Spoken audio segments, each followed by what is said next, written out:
तो नमस्कार, जय हिंद। सैनिक मंत्रा परिवार में आप सभी का स्वागत है। क्वेश्चन एंड आंसर सीरीज का ये हमारा 11वां वीडियो है। इससे पहले हमने 10 वीडियो आपको दिए हैं जिसमें आपके द्वारा पूछे गए सवालों के जवाब हमने देने की कोशिश की है। इस वीडियो में हमने उन फौजी भाइयों के सवालों को शामिल नहीं किया है जिनके सिमिलर जवाब हम पिछले वीडियो में दे चुके हैं। तो अगर आपके द्वारा पूछे गए सवालों के जवाब अगर इस वीडियो में नहीं है तो आपने पिछले वीडियो को देख लेना चाहिए, वहां पर आपको अपने सवालों के जवाब मिल जाएंगे। इसके अलावा कमेंट्स और ईमेल के माध्यम से हमने सभी के सवालों के जवाब देने की कोशिश की है, जिससे कि आप बहुत ज़्यादा सेटिस्फाई है। आप लोगों के द्वारा दिए गए रिप्लाई और कॉम्प्लीमेंट्स हमको मिल चुके हैं। आइए शुरू करते हैं वीडियो नंबर 11 को। सबसे पहले लेते हैं बेस्ट कॉम्प्लीमेंट्स। अस्वस्थ सावंत जी लिखते हैं yes must very very good advice. Ashok Kumar ji लिखते हैं sir you are number 1 mediator for an army. तो आप सभी लोगों का बहुत बहुत तहे दिल से धन्यवाद। और बाकी फौजी भाइयों ने हमको बेस्ट कॉम्प्लीमेंट्स दिए हैं, उन सभी का हम धन्यवाद करते हैं। सभी का नाम लेना यहाँ पर पॉसिबल नहीं होता। आइए लेते हैं सबसे पहला सवाल। पहला सवाल पूछा है अनिल शर्मा जी ने। इन्होंने पूछा है इन्वेस्टमेंट आईपीओ में करें या म्यूचुअल फंड में। देखिए, फौजी भाइयों का भविष्य और ज़्यादा मजबूत और आर्थिक तौर से ऊपर जा सके, इसके लिए हमने इन्वेस्टमेंट से रिलेटेड एक पूरी सीरीज आपको दी है, जिसमें हमने IPO, mutual fund, share market से रिलेटेड सारे वीडियोस आपको दिए हैं। सवाल पूछा है कि इन्वेस्टमेंट आईपीओ में करना बेहतर होता है या म्यूचुअल फंड में। देखिए, दोनों चीज़ें तकरीबन बहुत ही डिफरेंट है। आईपीओ में अगर आप अप्लाई करते हैं तो ये ज़रूरी नहीं होता है कि सभी भाइयों को आईपीओ अलॉट हो जाए, लेकिन जिनको भी आईपीओ अगर अलॉट हो जाता है तो वो लंबे समय पर आपको बहुत ज़्यादा फ़ायदा देता है। ज़्यादातर 1 या 2 दिन में डबल से भी ज़्यादा पैसा रिटर्न मिलने की चांसेस होते हैं, लेकिन अगर उसी आईपीओ को आप अपने पास सेव रखते हैं लंबे समय के लिए तो आपके लिए और आपके बच्चों के भविष्य के लिए भी वो ज़्यादा बेनिफिशियरी होता है। वहीं पर म्यूचुअल फंड में अगर आप इन्वेस्ट करते हैं तो म्यूचुअल फंड एक लंबे समय का इन्वेस्टमेंट होता है। इसमें इन्वेस्ट करने के लिए अगर आप एसआईपी से इन्वेस्ट करते हैं या लमसम अमाउंट में इन्वेस्ट करते हैं, आपका मिनिमम टारगेट 10 साल का होना चाहिए, तब जाके आपको म्यूचुअल फंड में ज़्यादा से ज़्यादा फ़ायदा लेने का चांस मिलता है। तो दोनों ही अपनी अपनी जगह पर एक बेहतर इन्वेस्टमेंट है किसी भी फौजी भाई के लिए, तो आपने ज़रूर इसमें इन्वेस्ट करना चाहिए। इसके लिए डीमैट अकाउंट खोलना ज़रूरी होता है। हम पर्सनली 5 पैसा का डीमैट अकाउंट यूज़ करते हैं। अगर आपको 5 पैसा में डीमैट अकाउंट खुलाना है तो इसका लिंक हमने डिस्क्रिप्शन में दिया है।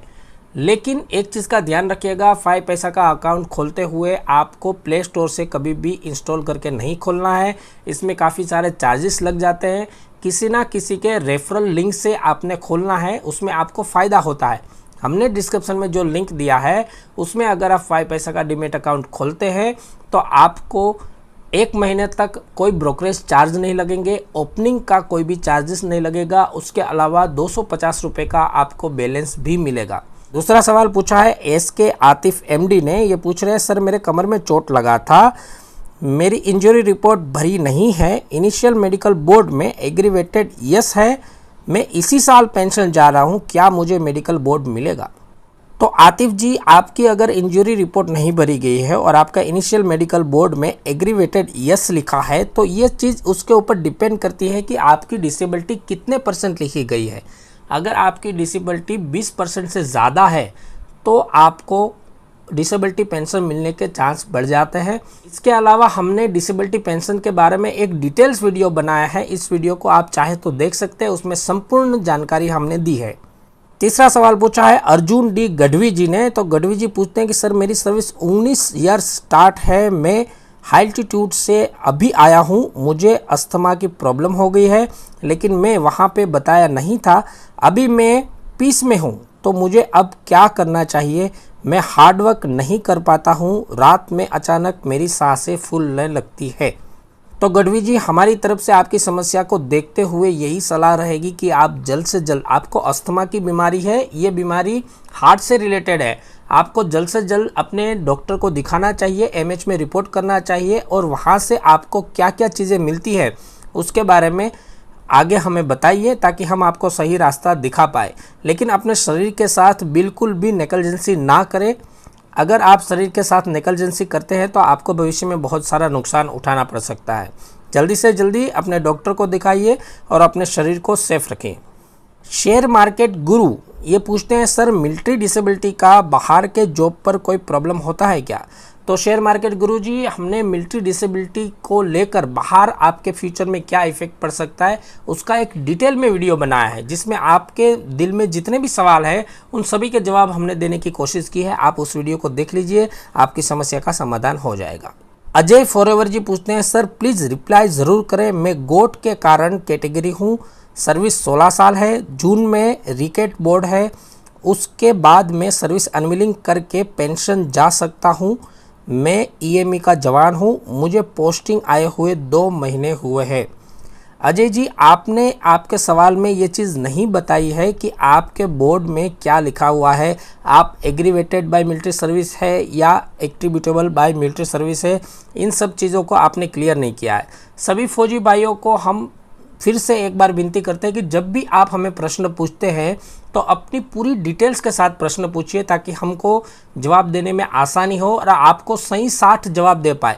अगर गलत जवाब हम आपको दे देते हैं तो इसकी वजह से काफ़ी फौजी भाइयों को नुकसान हो सकता है, और हम नहीं चाहते कि किसी भी फौजी भाई का नुकसान हो जाए। हमने ये प्लेटफॉर्म इसीलिए तैयार किया है ताकि ज़्यादा से ज़्यादा फौजी भाइयों की मदद की जा सके।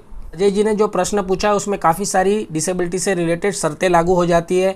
आप एट्रीब्यूटेबल हो या नहीं हो, एग्रीवेटेड हो या नहीं हो, कितने % आपकी डिसेबिलिटी है, आप फिट फॉर सिविल सर्विस हो या नहीं हो, तो इन सब के बारे में भी हमने एक डिटेल वीडियो बनाया है, आप उनको देख लीजिए। और आइंदा जब भी कोई भाई हमें प्रश्न पूछे तो फुल डिटेल्स में पूछे, ये हमारी खास तौर पर विनती है। एस करण पांडे जी पूछते हैं, sir very good evening and thanks for details, but sir मेरे इनिशियल बोर्ड में एग्रीवेटेड और एट्रीब्यूटेबल दोनों है और मैं 24 साल कलर सर्विस करके आया हूं, पर लास्ट आरएमबी में मुझे 5% डिसेबिलिटी दिया है, जबकि मेरे स्पेशलिस्ट ने मुझे कैटेगरी P2 परमानेंट किया है। आपकी क्या एडवाइस है, मुझे मिल सकती है या नहीं, प्लीज़ रिप्लाई। इस करण पांडे जी, आपने आपके प्रश्न में ये चीज़ तो आपने साफ कर दी कि एग्रीवेटेड और एट्रीब्यूटेबल दोनों आपको मिल रहा है, इसके अलावा आपकी 5% डिसेबिलिटी भी है, लेकिन ऐसी कंडीशन में आपकी मिनिमम डिसेबिलिटी 20% होनी चाहिए। भगीरथ सिरोही जी पूछते हैं, जय हिंद सर, आप मुझे ये बताएं कि एक जवान यदि कैजुअल लीव के दौरान घर पर इलेक्ट्रिक बर्न से डिसेबल हो जाता है तो क्या उसको डिसेबिलिटी पेंशन मिलेगी या नहीं मिलेगी? भगीरथ जी, बात ऐसी है कि जब आपके साथ कुछ इस तरह की हादसा हो जाता है और आप नज़दीकी एमएच में रिपोर्ट करते हैं, तो वहाँ पर जो आपके डॉक्टर इलाज करते हैं उनके ऊपर डिपेंड करता है कि आपकी इंजरी रिपोर्ट में वो क्या लिखते हैं। इनके अलावा आपके कमांडिंग ऑफिसर या फॉर्मेशन कमांडर के ऊपर डिपेंड करता है कि आपकी इंजरी रिपोर्ट में वो क्या लिखते हैं, क्या आपको एट्रीब्यूटेबल या एग्रीवेटेड दिया गया है या नहीं दिया गया है। अगर दोनों चीज़ में आपको NA दिया गया है तो आपको डिसेबिलिटी पेंशन नहीं मिलेगी। इसके अलावा भी कुछ ज़्यादा शर्तें होती है, उसके बारे में हमने फुल डिटेल्स में वीडियो बनाया है, उसको आप देख लीजिए। किशन भगवान जी पूछते हैं, सर पड़ोसियों के द्वारा ज़मीन पर कब्जा करना चाहा तो क्या करें? तो किशन जी, अगर एक फौजी अपने अनुसार कायदे और कानून को जानता है तो कोई भी सिविलियन उसका कुछ भी नहीं बिगाड़ सकता है। अगर किसी फौजी भाई के साथ ऐसा हादसा बनता है कि उनके पड़ोसियों के द्वारा ज़मीन पर कब्जा करने की कोशिश की जाती है, तो आप सबसे पहली एप्लीकेशन आपके नज़दीकी थाने को लिखिए। उसके अलावा आप अपनी सारी समस्याओं की डिटेल के द्वारा एप्लीकेशन अपने कमांडिंग ऑफिसर को लिखिए और एक एप्लीकेशन आप अपने सोल्जर बोर्ड को लिखिए। आपको ज़रूर से ज़रूर मदद मिलेगी। किसी को भी इतने हक नहीं है कि किसी फौजी की ज़मीन के ऊपर डायरेक्टली कब्जा कर सके। जी पूछते हैं कि सर कम्यूटेशन का डिटेल में बताओ कि इसका फ़ायदा है या नहीं है। तो बलजीत सिंह जी, देखिए, 2 चीज़ें हैं। कम्यूटेशन का जो भी पैसा आपको मिलता है वो आपको ब्याज के साथ में मिलता है। अगर आपके पास फ्यूचर में कोई ऐसा प्लान है जहां पर आप एक अच्छा बिजनेस करके कम्यूटेशन के ब्याज के ज़्यादा पैसे आप कमा सकते हो, तब तो आपके लिए कम्यूटेशन लेना ठीक है। या फिर आपके पास ऐसी कोई जिम्मेदारी है जिसमें आपको ज़रूरी है कि आपको और ज़्यादा पैसों की ज़रूरत पड़ेगी, तब भी आपके लिए कम्यूटेशन ठीक है, क्योंकि आप बाहर से लोन अगर लेने की कोशिश करोगे तो कम्यूटेशन से ज़्यादा ब्याज लगेगा उसमें। लेकिन अगर आपके पास ऐसा कोई प्लान नहीं है तो कम्यूटेशन लेना आपके लिए ज़रा सा भी ठीक नहीं है, क्योंकि कम्यूटेशन के ऊपर जितना ब्याज लगता है उस पैसों को लेकर आप सिविल में सरकारी तौर पे अगर कहीं भी इन्वेस्ट करेंगे तो उससे ज़्यादा ब्याज नहीं ले पाएंगे। हाँ, रिस्क लेके शेयर मार्केट या म्यूचुअल फंड में इन्वेस्ट करना चाहेंगे तो लंबे समय पर आप अपनी सूझबूझ के अनुसार ज़्यादा फ़ायदा ले सकते हैं। तो मतलब ये निकलता है कि जब आपको ज़रूरी हो तभी आप कम्यूटेशन लीजिए। अगर ज़रूरी नहीं हो तो कम्यूटेशन लेने का कोई भी फ़ायदा नहीं है, उल्टा आपको नुकसान होगा। जगत सिंह जी पूछते हैं कि people who are getting retired on 30 June will get 28% DA or not.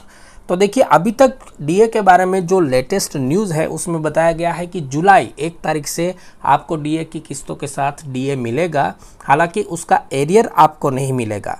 तो अगर आप 30 जून को रिटायर्ड हो रहे हैं तो जाहिर सी बात है कि आपको डीए अपनी सैलरी के ऊपर मिलने के चांस बहुत ज़्यादा कम है, क्योंकि जो तारीख सरकार देती है उसके बाद में कार्रवाई शुरू होती है और 1 से 1.5 महीना लग जाता है आपके पास पहुंचने में। लेकिन अगर आप पेंशनर हो जाते हैं तो आपके पेंशन के ऊपर उस डीए का फ़ायदा ज़रूर मिलेगा। तो ये थे वीडियो नंबर 11 में आप सभी के द्वारा पूछे गए सवालों के जवाब। उम्मीद करते हैं कि आपको ये वीडियो बहुत ज़्यादा फ़ायदेमंद और बेनिफिशियरी साबित हुआ होगा। इस वीडियो को ज़्यादा से ज़्यादा शेयर कीजिए ताकि हमारे सभी फौजी भाइयों को अपनी अपनी समस्याओं का समाधान मिल सके। और सैनिक मंत्रा परिवार में अगर आप नए हो तो प्लीज़ इस परिवार में शामिल होने के लिए सब्सक्राइब कीजिए और बेल आइकन को ज़रूर दबाइए ताकि आपको सबसे पहले नोटिफिकेशन मिल जाए। इस वीडियो में बस इतना ही, बाकी हंसते रहिए, खुश रहिए, मस्त रहिए। नमस्कार, जय हिंद।